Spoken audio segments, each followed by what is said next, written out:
Hello family, thank you for tuning in today. Hey look, in this video I'm going to do something that's pretty exciting. I'm going to take a look at some really good value suburbs across different regional Queensland markets. So we're going to have a look at 5 markets today and we're going to pick out one suburb from each of those markets. So we're going to look at Bundaberg and we're going to look at one really good suburb within Bundaberg. We're going to do the same for Rockhampton, Mackay, Townsville and Cairns. And look, these suburbs, I believe, provide really good value for anyone with a budget of under 500,000. So if you've got a budget of under 500,000 and you're looking for a location to invest right now, I think this video could be for you.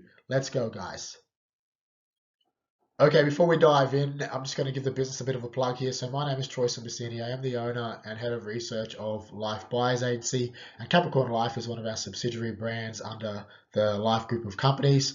So we have a specific focus here on the Central Queensland region, and we also, as you might be aware, also based in North Queensland and Cairns and Townsville as well. And look, we provide buyers advocacy services, helping a lot of investors get into these marketplaces, struggling home buyers.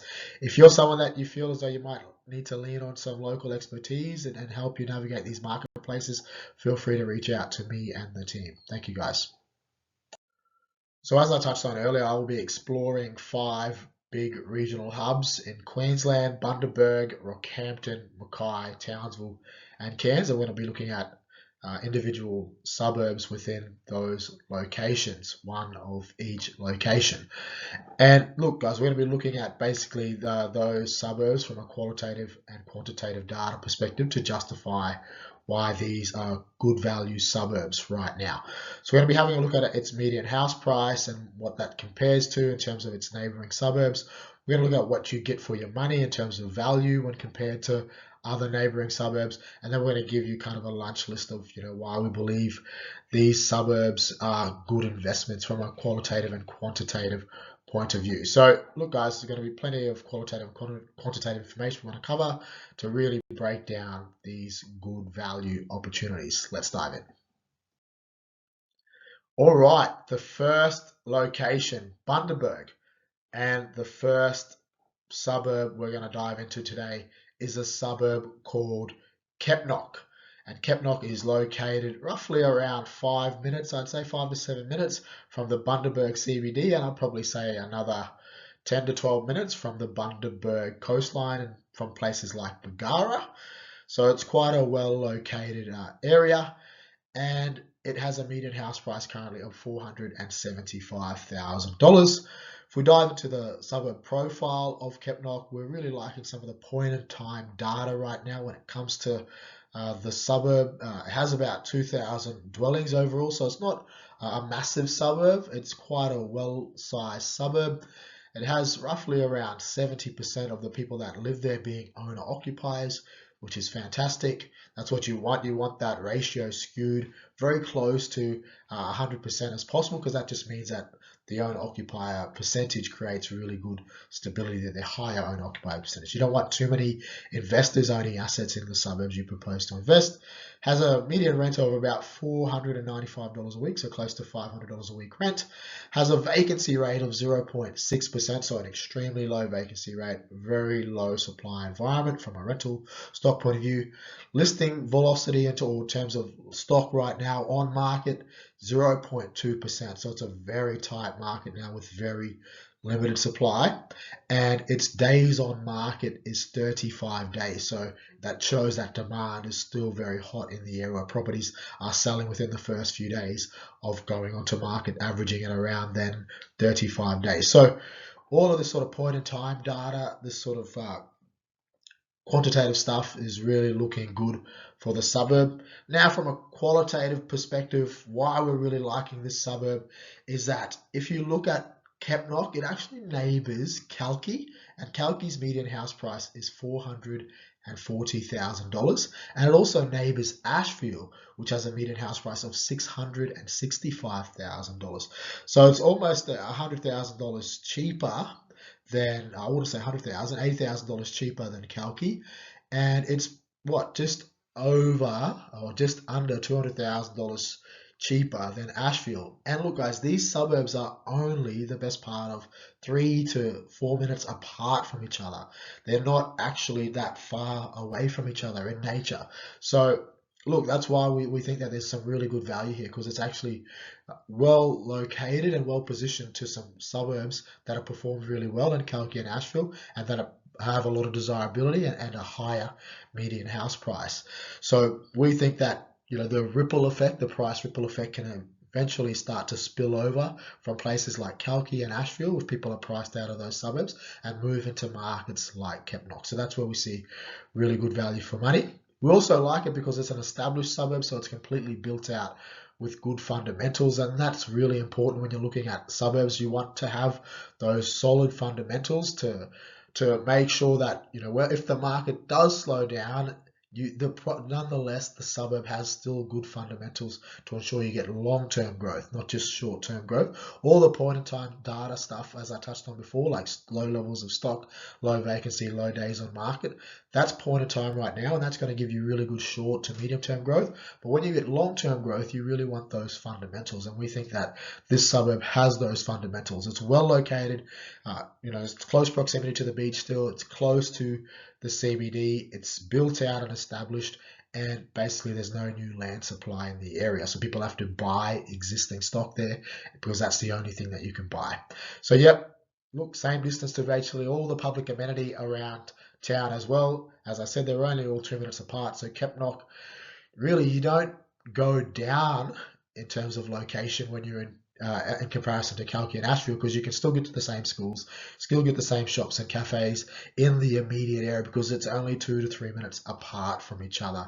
You're the same distance from the beach, same distance from the CBD. So you do get the same location benefits that these other more expensive suburbs offer.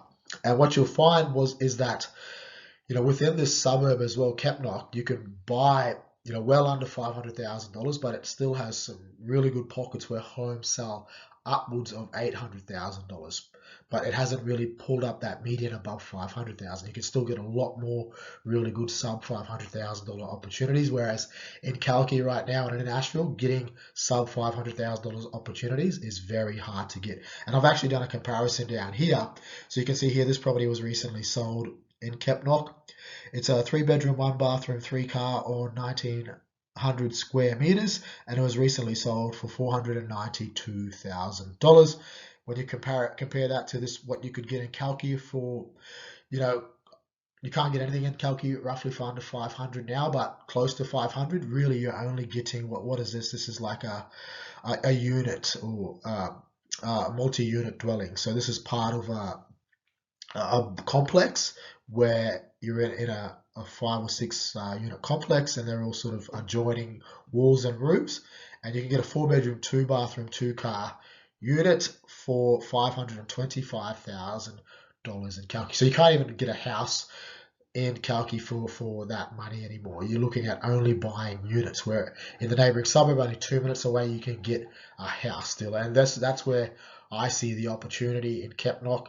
Right now, you can get some really good value for money when compared to a market like Kalki. And I'll be buying these older properties on these large blocks.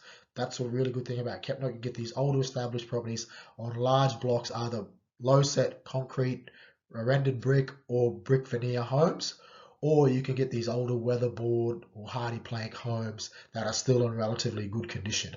And the great thing about those properties is that even over time, they provide you a lot of good scope to add value to and renovate them, because they're generally 30 to 40 years old, whereas a lot of the properties around Kalki that are a lot more expensive tend to be on the newer side. So Kepnock is also a market where a lot of gentrification can occur, because it has the less premium homes there, or the more affordable homes, that people can go into that market and start to gentrify it by buying these older homes and renovating them and adding value. And that's where the opportunity is right now. And you can, as an investor, go in there and really piggyback off of that potential upside.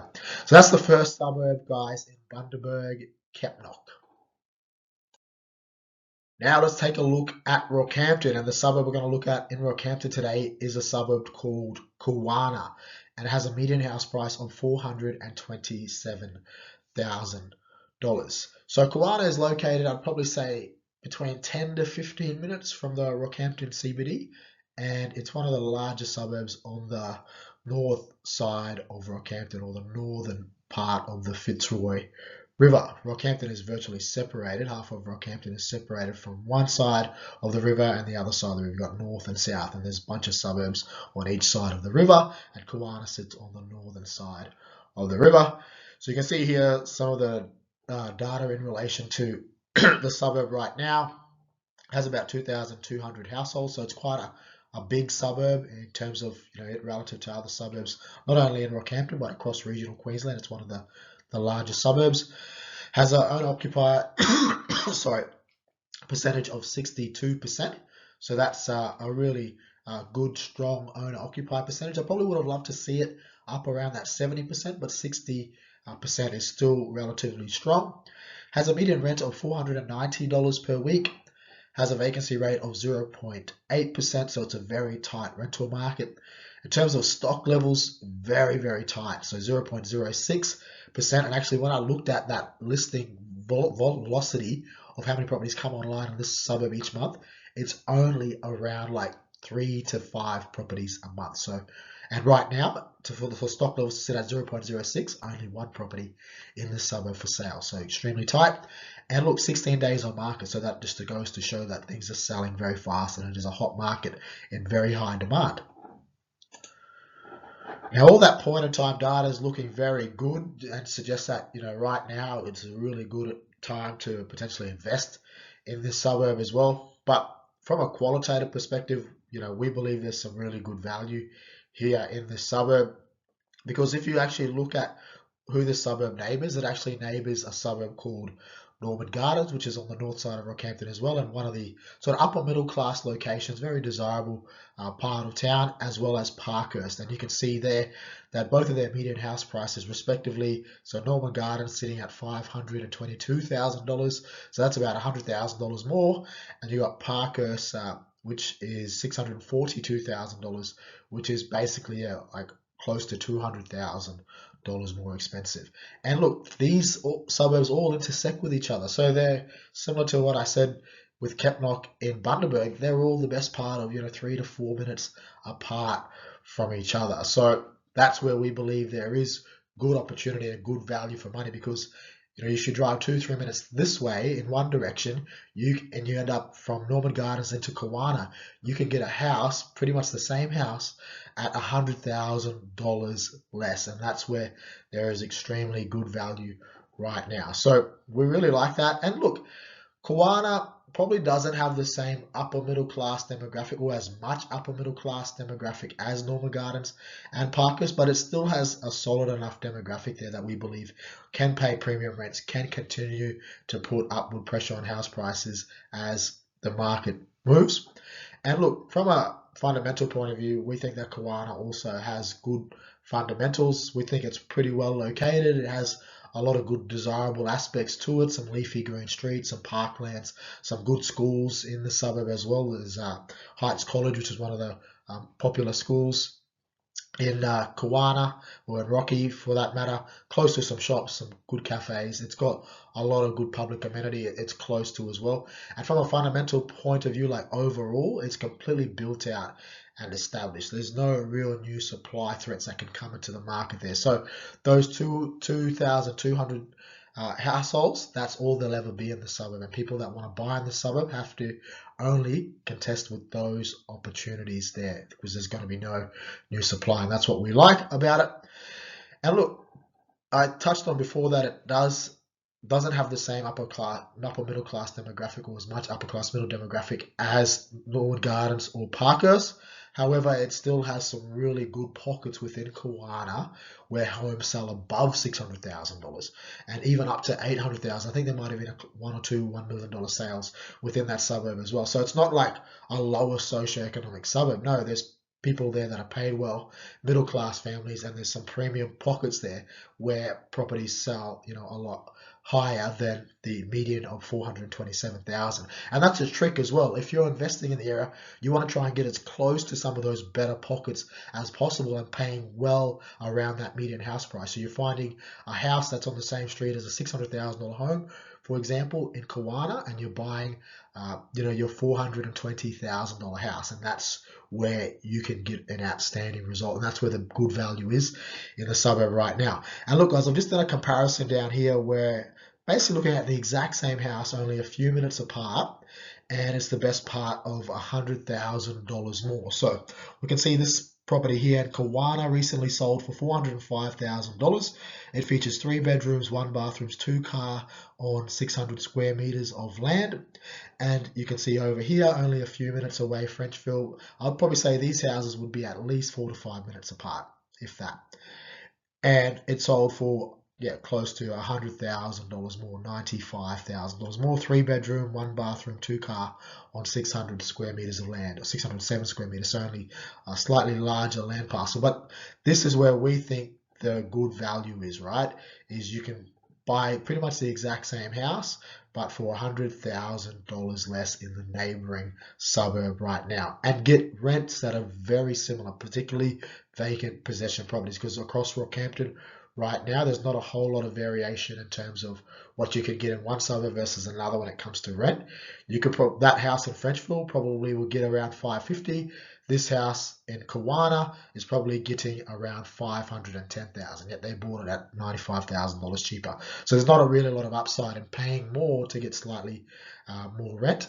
You can still pay a lot less and get still really good rents relative to that purchase price. So Kawana, this is a good suburb again where you can get some really good sub $500,000 opportunities, because you're pretty much priced out of Parkhurst now and Norman Gardens when it comes to really good sort of 3 bedroom, 2 bathroom, 2 car properties on 600 square meters. These brick base party plank homes, you're virtually paying over $500,000 now for anything like that in Frenchville, whereas you can get that now in Kawana, and that's where we see good value in this suburb.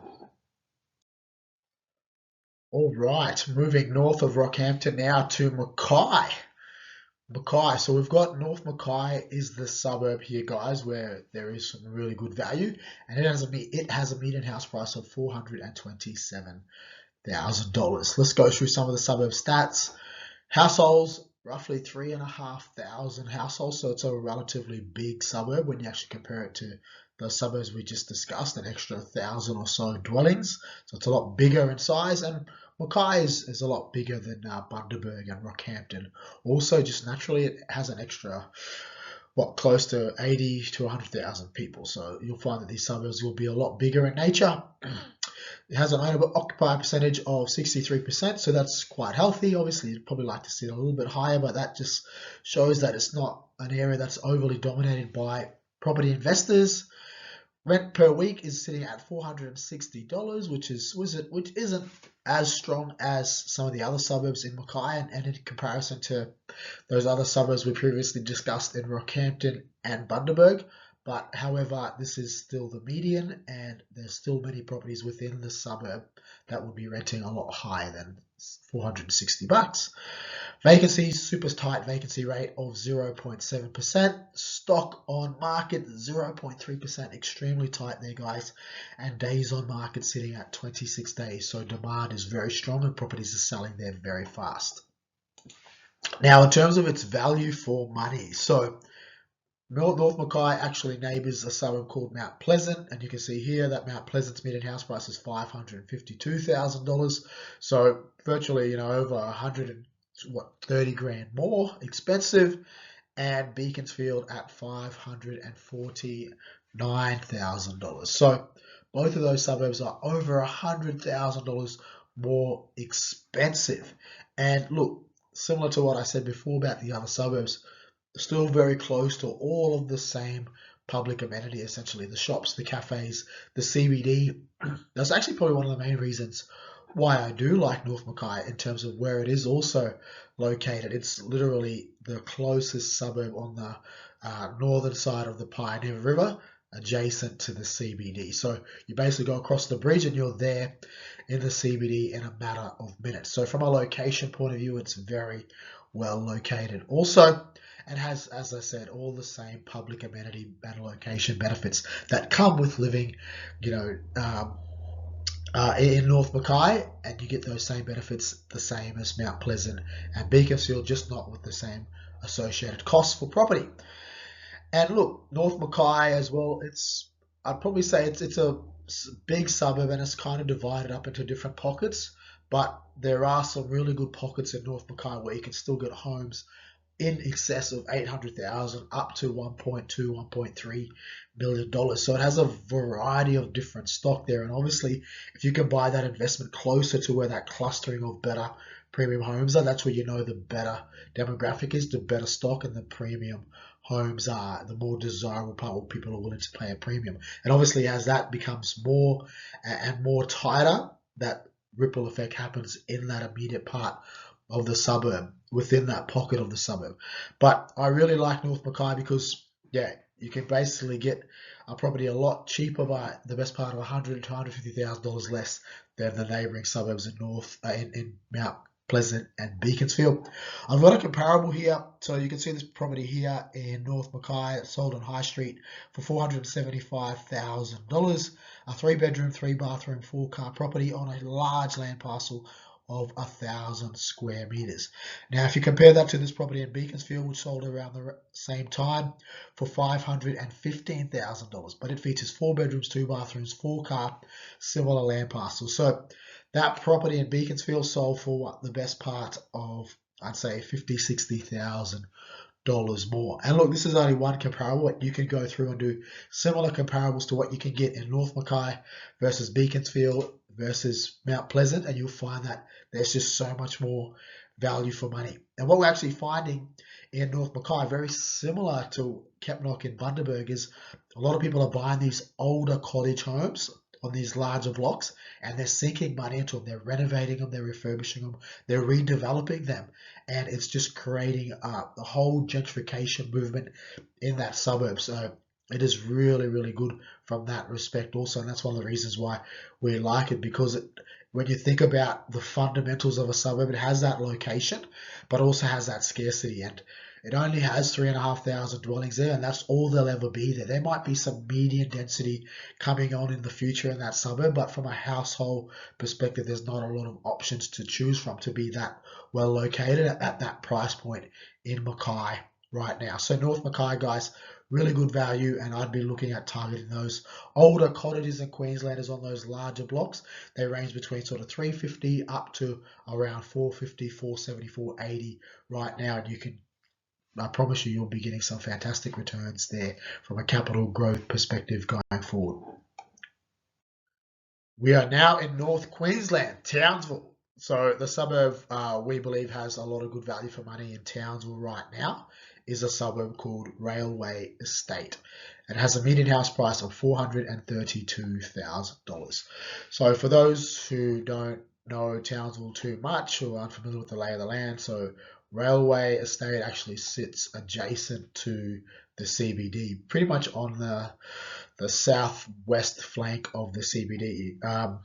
If you are familiar with the Cowboys, the North Queensland Cowboys, the new stadium, the Queensland Country Bank Stadium, was actually built in this suburb. So that, speaks to where this is located and how actually well located this estate is. So this suburb is Railway Estate. So we look at the data here.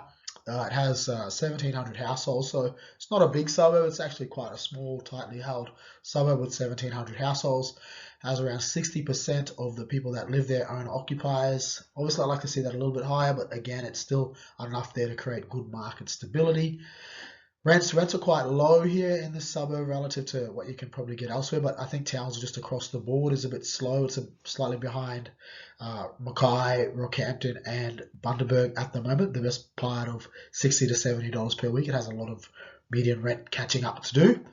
And vacancy rates for this suburb very, very tight as well. Despite these vacancy rates being tight, the rents just still haven't caught up. And I think the rental market is going to really push along to Townsville in the next 24 months, where rents are going to get very premium.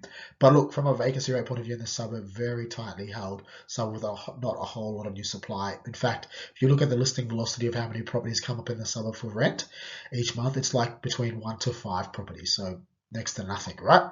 Stock levels 0.6%, so only, again, less than 8 to 9 properties come online for sale in this suburb a month. So a very tightly held suburb with very limited supply on the rental side and on the buy side of the market. And you can see here days on market sits under 30 days. So properties are selling, very fast in a matter of hours and in a matter of days in this market where demand appears to be very, very high.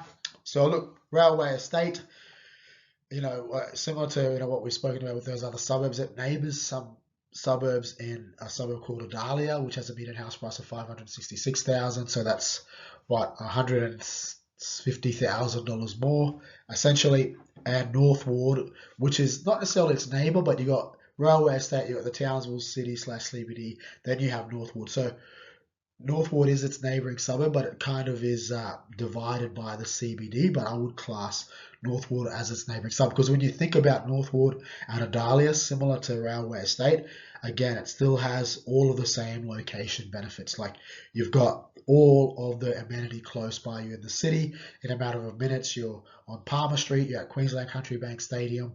Like, well, there's so much good public amenity. So Railway Estate provides the same location benefits as Northwood and as Adalia. Oh, you're also very close to the Esplanade of the Strand as well, the Rock Pool, things like that. Great part of Townsville. And look, Northwood, 840,000, so one of the more premium areas in town. And look, you're paying almost double to buy in that suburb, whereas you can, drive 5 minutes down the road, 10 minutes down the road, and be in a suburb where you can pay half the price for property. And that's where we believe there's so much good value in this suburb. Now, just to note, this suburb was slightly flood affected during the 2019 floods. There were some properties that were flooded in Railway Estate, but a lot of people, like, the argument right now is that a lot of the houses in Railway Estate and Adalia was another suburb highly affected. Hermit Park, was that, was it self-inflicted with the releasing of the water from the Ross River Dam and the high tide coinciding with the two? It created, that those areas close to the water to flood. And a lot of people saying that that was more or less self-inflicted. If the Ross River Dam wasn't released at the time it did, at the time when it coincided with the high tide, those houses wouldn't have been flooded. So more or less, make sure if you are investing in this suburb, you do your flood due diligence as well. But look, it's a great suburb that is very well located. And if you actually look at the different houses or the stock within the estate itself, like, there are houses that sell more than $800,000 in this suburb as well. So it's not a lower socioeconomic area where, like, everything's dirt cheap. No, there's some good quality stock in this suburb and good upper middle class demographic that want to live there and are paying a premium for property. So it's really good from that respect also. And that's where we see good value as well. If, like, I missed out on a property in Railway Estate, we put an offer for a client last week for $420,000. 2 doors down, there was an $800,000 property. Across the road, there was a $600,000 property. 5 doors down, a $700,000 property. And we were picking ours up for $420,000. So if you can target assets like that in the suburb, I believe your property will do very well, because you can piggyback off all the quality homes that you're surrounded by, because it can pull up the value of your house over time. Because if you think about it, if the house, let's say 3 doors down at $800,000 pushes up to $1 million, then your house still looks pretty affordable, even though you bought it at $400,000 and it's now at $600,000. Relative to that $1 million sale, your property at $600,000 is still very affordable. And that's what you're banking on when you're targeting suburbs like this, where there's a good cross-section of stock. So Railway Estate, you can see here, I put up an example. So a 4-bedroom, 1-bathroom, 2-car property on 797 square meters. Recently sold for $456,000. And over here in the neighbouring suburb, a 4-bedroom, 2-bathroom, 2-car property on 645 square metres sold for $595,000. So about $140,000 more. And that's where we see the value in railway estate. Like you can get the same bedroom configuration, similar quality property in terms of location as well, and you can get it $100,000 cheaper. And that's why I think that railway estate has plenty of upside potential there, guys, because of its ripple effect in terms of affordability. As places like Adalia push up to, let's say, that median house price pushes up to 660, North Ward up to $1 million, then it makes sense for a railway estate to also push up into the 500, 600s over time as well. So we're really banking on that ripple effect to start to roll over into that suburb as well. And similar to North Ward and Kepnock in Bundaberg and North Mackay, in Mackay, railway estate is also a suburb that is gentrifying a lot. There's a lot of these older Queenslander, 2-story Queenslander cottage homes on larger blocks where people are refurbishing them and renovating them also because they're capitalizing on the location and they're buying these $400,000 houses and putting through $300,000 of renovations into them and turning these houses into these like $800,000-900,000 properties, and it's happening all around railway estate. So very good gentrification happening in this suburb also, guys. So this is one to put on your list, guys, but it is a market that's very tight and hard to get into at the moment, but I'd be targeting those older Queenslanders, sub $500,000 opportunities on good, decent sized blocks in the non-affected parts of the suburb. Now, the last location is Cairns, and the last suburb is a suburb called White Rock, and it has a median house price of $465,000. For those who aren't familiar with sort of the breakdown of Cairns or the lay of the land, Cairns is quite a big spread out place. Has the northern beaches on the northern side of Cairns. It takes you about a half an hour to get from the northern beaches into the CBD, and you have a lot of these southern suburbs that sit on the southern side of Cairns, including White Rock. And White Rock, it would take you, I'd probably say, about 10 to 15 minutes to get into the CBD. It's actually one of the southern suburbs of Cairns where you can get into the CBD a lot faster than other suburbs because you've got a bypass and a connecting road, and that takes you directly into the CBD. So White Rock is quite well located overall, sitting here roughly 10 to 15 minutes from the CBD. And if we actually looked at the suburb in terms of its profile, we can see here it has about 2,000 households, so it's quite a big suburb in comparison to some of the other regional markets we looked at today. And in comparison to other suburbs in Cairns, I'd probably say it's probably not the biggest. Like there are bigger suburbs in Cairns, but it's probably somewhere in the middle. It's like not the big one, it's not a small one, it's somewhere in the middle.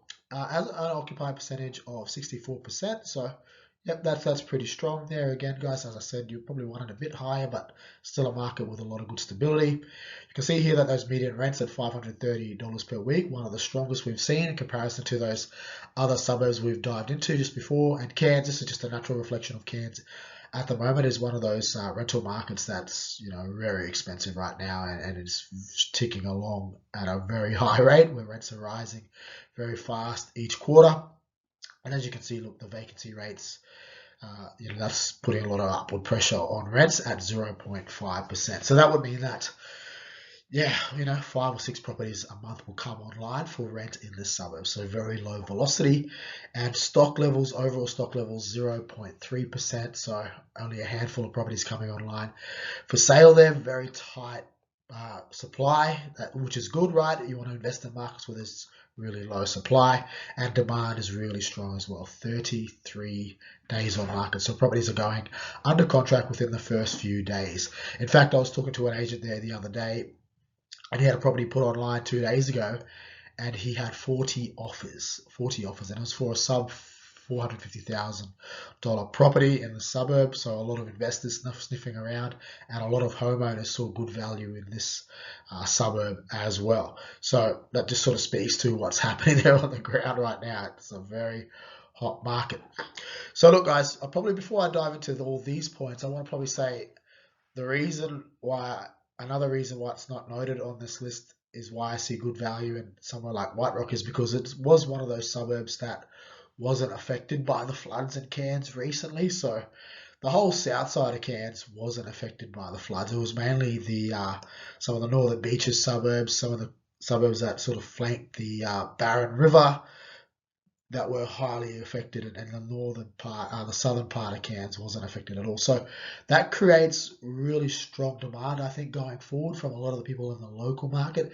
They want to start to migrate to these other areas that weren't flood affected in Cairns, and places like White Rock, Mount Sheridan, Bentley Park, Gordonvale, Edmonton are well positioned to capture a lot of that local market that want to be out of those, flood affected areas. But look, guys, if we looked at its neighbouring suburbs in Bentley Park and Mount Sheridan. So Bentley Park has a median house price of $555,000.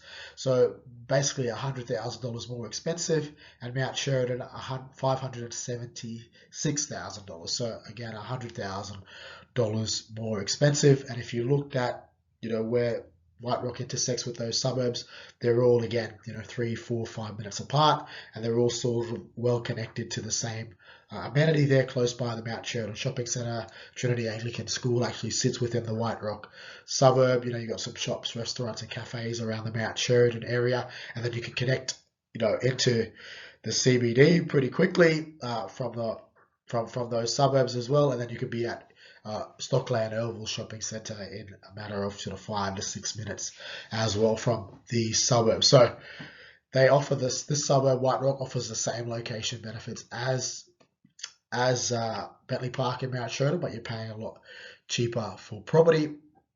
I wouldn't say White Rock has the same premium homes as Bentley Park or Mount Sheridan. Mount Sheridan, Bentley Park, I think, have a lot more homes that sell between sort of $600,000 to $800,000. A lot more high velocity. There's a lot more of that premium stock in that suburb. However, White Rock does still have some small pockets where houses are now sort of selling between sort of $550,000 to $650,000, but it's not as frequent as Bentley Park and Mount Sheridan. And I don't think it will ever have the same sort of stock turnover, the premium stock turnover, as Mount Sheridan and Bentley Park, just because there's just not that stock built in that suburb. Majority of the stock that I'm going to speak to today that I think is good value in White Rock is just your 4-bedroom, 2-bathroom properties on 600 square meters of land. I think that's where the good value is, because when you compare like those 4-bedroom, 2-bathroom properties to what you can get in the neighbouring suburbs of Mount Sheridan and Bentley Park,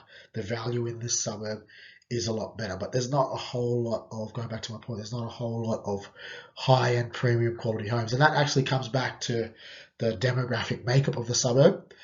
White Rock, probably more notoriously known as a more lower socioeconomic area. Not entirely lower socioeconomic, I'd probably say more blue-collar suburb. So that then that translate into the type of stock that gets built there. Generally, when there's more upper middle class, you'll find that there is more premium quality stock in that area.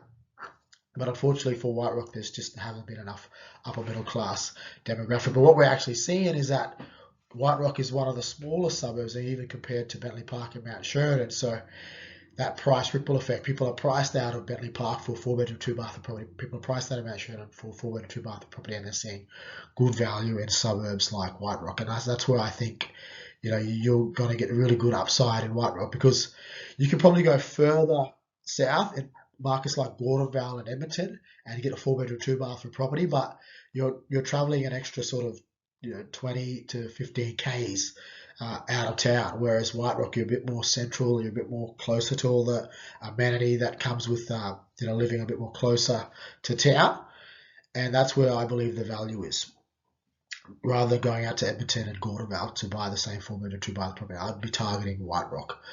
So I've got an example here as well. So we've got a 4-bedroom, 2-bathroom property, 1 car on 714 square meters, and that sold just recently for $460,000. And I'll compare this one in Mount Sheridan, a 4-bedroom, 2-bathroom, 2-car property on 670 square meters, sold for $582,000. And there'll be plenty of examples like this, guys, where you can compare apples with apples, where you compare White Rock to properties in Mount Sheridan and what you can get in Bentley Park. There's so much more value for money in White Rock. And I think as an investor, if you can go into this suburb and get something that's a 4-bedroom, 2-bathroom brick property around that high 4s, low 5s, I think there's plenty of upside potential there, because similar to what I said about Railway Estate, as Bentley Park pushes up into the 600s, as Mount Shirley pushes up into the 600s, it just makes sense for White Rock to then push up into the 500s and beyond as well, due to that price ripple effect. But we're seeing a lot of people move into this market due to affordability as well, where they want to be close to the CBD still, but they don't want to be all the way out at Gordonvale or Edmonton for a 4-bedroom, 2-bathroom property. They can still get some good value around White Rock. So that's the ones I'll be targeting. You can also buy these like older hardy plank 2-story brick-based hardy plank homes, and you probably pick those up for around that mid to high 4s as well. And they're good investment opportunities as well, because they add that renovation potential as well, where you can renovate those 2-story properties and get sort of that dual occupancy style investment as well. And they're really, really good. And what you find as well is a lot of the 4-bedroom, 2-bathroom homes that are brick base in White Rock, majority of them are 35 years old as well. So most of those might need a refurb as well in the future, but they offer a really good value. So yep, guys, White Rock, I'd definitely be putting that on the list if you're looking to invest up around the far north Queensland area. And look, guys, that's the 5 suburbs that I'd definitely be targeting with a $500,000 budget right now in regional Queensland. I'm hot on the heels of many opportunities in these suburbs right now, but if you need help getting into these suburbs, and if you want help buying in these markets, particularly buying assets that are going to really outperform and the best quality assets in these suburbs, feel free to reach out to me and the team, guys. But I hope you got some value. Thank you for tuning in, family, and I'll see you on the next video.